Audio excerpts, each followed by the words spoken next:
Everybody will be dancing and be doing it right. Everybody will be dancing when you're feeling alright. Everybody will be dancing tonight, doing it right. Everybody will be dancing and we're feeling it right. Everybody will be dancing and be doing it right. Yeah. Thanks a lot. Good afternoon to all of you, and thanks to be still here today. I know it's quite late in the journey of this Money20 Europe, which has been quite rich and I guess a bit tiring for all of you.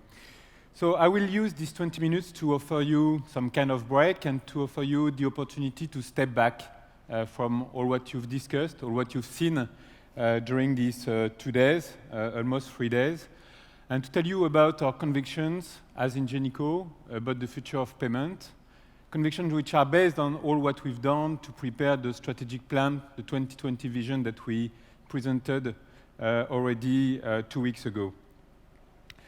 To start with, and before we enter into the future, I would like to go back to the past. Because when we are thinking about the future of payment, we have to consider what made payment successful in the past. And when I mean the past, I mean the very past. Because what worked in primitive communities is also what will work in the future, whatever the size of our communities, even global communities. And it's quite good to see what was making things working in the past. So long before there were bitcoins, there were credit cards, there were direct payments and currencies, people traded through the gift economy. The gift economy was very simple. It did not depend on each person simultaneously having what the other wanted. Instead, it was quite a sophisticated long-term trade based on relationships and based on cultural rituals. For example, if your neighbor needed a cow, you would gift it to them without any specifically defined debt. And then later in the journey, later in the future, they would owe you something in return that would be defined going down the road. And people relied on trust, people relied on long-term relationships within stable communities, which obviously limited the volumes of trade. Then currencies started to develop. I could give you different examples of primitive currency. The stone money is quite a good and interesting example. So it was quite a long time ago. It was 500 years at the beginning of our era. It was in the Yap Islands in Micronesia. These stones were big. They were very big. And they were brought from islands 100 miles away from the Yap Islands, which made them valuable. So as I said, they were big, something like 3 meters high for the biggest of them, very heavy, so very difficult to move. And still, these giant stones were used as tokens to represent the currency, to represent the debt in social and oral transactions. How did that work? It was pretty simple. Imagine there is a big, big stone here. I am the owner of that stone. And if I was buying something significant from my neighbors on the island, it was considered by everyone that the stone did not belong anymore to me. It was belonging to my neighbor. Everyone was aware of that, but the stone did not move. And all this was working because of trust within a community. Since then, things have significantly evolved, obviously. But what worked in the ancient times was about trust, and what works today, whatever the organization of the society, whatever the technology, is trust. And today, for trade to be successful, the merchants need to be comfortable that they will receive payment, and consumers need to be comfortable that they will receive the goods and the services they paid for, or that they will be reimbursed if not. And what was expected in closed and local environments, within closed communities, restricted communities, has become even more important in an environment where the merchants and the consumers may meet only once for one transaction. Or even they will not meet at all when we are speaking about e-commerce. And it's the same story over and over again. So looking to the future, what does it mean for us? The short answer is that obviously we are all playing in a field which is getting wider with more stakeholders, more technology involved, and that in this environment where people do not know each other, trust is increasingly a key element, a vital element of the process. And at the same time, the consumers in our world consider frictionless payment security as a given. So looking forward, I won't surprise you, but it's important to say it.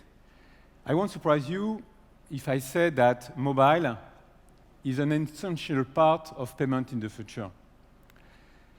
Wherever we talk about people who are smartphone dependent, who are unbanked, who are underbanked, who are just technology addict, the message remains the same. Payment will be deeply embedded into mobile devices, and mobile devices are deeply embedded in the contours of our lives around the world, and they are driving our expectations in the future. Without a doubt, mobile phones have the qualities to be the best technology to interact with customers, and we all know it. They are accessible to everyone, they are always connected, they are intuitive in terms of user experience, and they have the potential now to incorporate strong authentication, and this is a major change. M-commerce is already having a heavy impact on the way merchants, payment providers think about payment. Consumers want payment to be on their smartphone as frictionless as any interaction on the smartphone. And ideally, they all want one-click options to transact. And all this has tremendous implications in the way we do design as Ingenico our payment solution.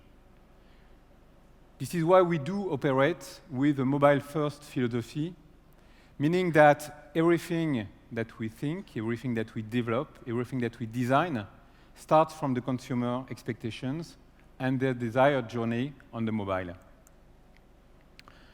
So indeed, mobile is just the starting point of this evolution. The technology, the evolution of the society, are spreading payments into an infinite number of interaction points. Smart wearables, obviously, are making heavy inroads in our life. And this is why Ingenico is really committed to support these trends of spreading payment. 5 years ago, we realized the Steve Jobs vision to integrate a point-of-sale terminal, so very secured payment, into a smartphone for easy checkout within the Apple stores. And if you go today in Apple stores, you will still see this type of solution developed by Ingenico. Then we were the first one to push EMV M-POS solutions on the market to allow secured card payment acceptance on mobile phone. And since then, since we are very much present on e-payments, since the acquisitions of Ogon and Global Collect, we have heavily invested within what we call Ingenico Connect, which is a very advanced mobile payment page in order to make payment and mobile commerce secured and as simple as the consumers want it to be. More recently, we collaborated with the Marie Curie charity, and we enabled them to accept contactless and NFC donations on advertising screens. The use case is very simple. The passers-by are able to tap their card and to make donation of different amounts just by tapping their card or their mobile phone on the screen. And we are not stopping there. Ingenico is already exploring ways to integrate payments into next-to-come channels, such as, for instance, connected cars, so that payments can become really embedded in our daily lives, and merchants can capture conversion wherever the customer shops. So commerce and payments are expected to be everywhere, anytime. The evolution of technology also enables almost anyone to become a merchant, to trade with individuals they don't know in a frictionless way. And this thanks to the trust that we've developed in the systems and in the tools. The success of the sharing economy is linked to that, because it offers to anyone the ability to transact. So this multiplication of channels creates massive opportunities for all of us. But it also has a huge impact on the way we develop our technology, because our technology needs to be able to be integrated into any type of interaction.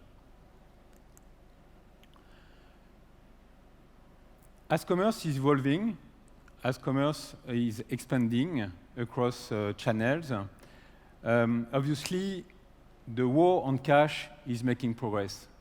Because it's much more simpler those days to pay with your card or to pay electronic than to pay cash. You can even take a cab here just for 500 meters and pay card. And that makes life of people quite easily, and this is why we do consider, obviously, that electronic payment will continue to grow in the years to come. The drawback of this evolution, where payment is everywhere, where payment can be customized, where you can select the payment method, is that it increases significantly the complexity for the merchant. There is complexity in terms of choosing the right payment method. There is complexity in terms of choosing the right channels, what is the one that will work, what is the one that will not work. That creates major complexity in terms of reporting, in terms of fraud prevention, because the multiplication of channels explodes the fraud potential, and that does create a lot of complexity in terms of reconciliation for the merchant.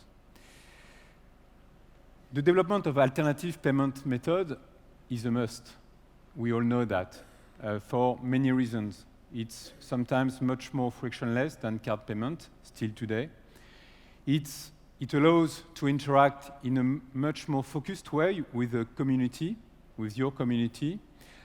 And from time to time, it allows you to add value to the payment with value-added services. And this is why we do invest a lot on alternative payment method acceptance and on spreading this payment method. At the same time, we do invest a lot on card, because card is the only solution which is as agnostic as universal in terms of number of points of acceptance across the world. You can transact with someone you don't know, because it has a card issued by any bank in the world. And the good news is that advancement in terms of technology, NFC, tokenization, secure element, all this and the evolution of the scheme rules also allow the card industry to move and to cope with consumers' expectations in mobile and omni-channel environment. This complexity in terms of payment methods is even worse when the merchants go outside their domestic countries, for many reasons. First reason is that the consumers want to transact in the payment method they are used to. They want to pay card in some countries, they want to pay cash even on the internet in other countries because they are just unbanked. The same time, and that's the second reason, is that the bank of the consumer hates to send money to an acquirer it doesn't know, because it's a foreign acquirer. And so that means that the merchants who want to sell beyond their immediate borders need to establish local acquiring relationships, cope with local payment methods, accept local currencies in order to adapt to their customers' preferences. And this creates a lot of complexity and headache for them. Things can get very tricky.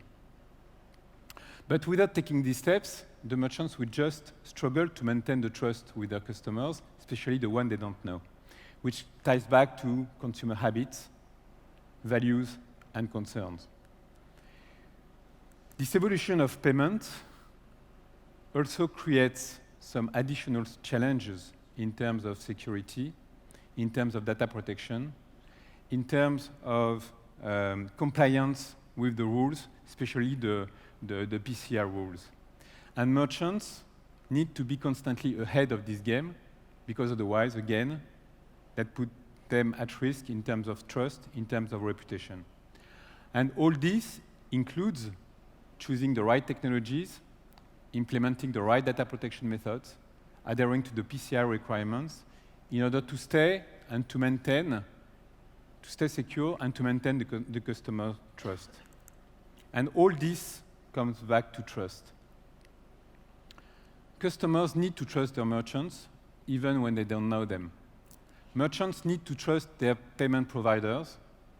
They must trust that these guys will help them to find the right avenue to be able to optimize conversion, whatever the configuration, whatever the channel, and across the channels. They need the merchants, they need alchemists, this payment provider, that will transform complexity of payment into the simplicity of commerce, and which is something that is not that obvious for all of us.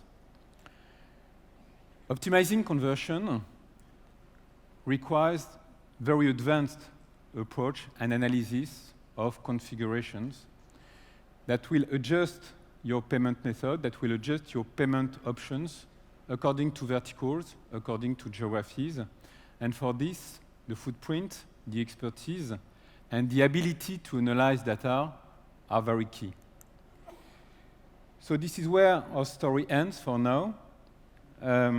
Before I go, I would like to summarize the 3 takeaways I hope to leave you with. The first one is that no doubt that commerce is becoming universal, and that commerce is everywhere and will be everywhere in the years to come. And everyone, starting from the consumers, expect that. The second takeaway is that payment will gain ever and ever in complexity. So it's not a question of disruption, it's a question of how to cope with diversity.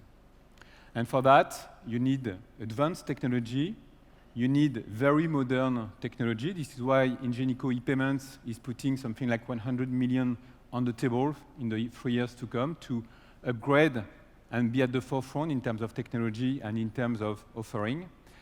And you need to have the right mixture, the right capacity to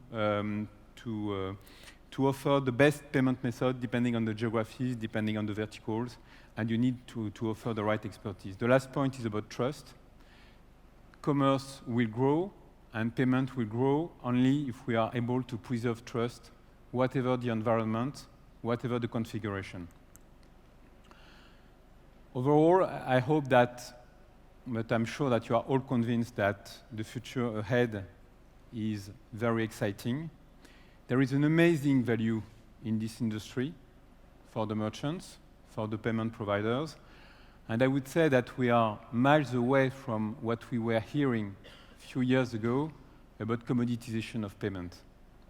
And the good news, I think, is that we consider, as Ingenico, and this is what our customers tell us, that we are well in good shape and that supporting them in this evolution is well in our reach. Thank you very much for your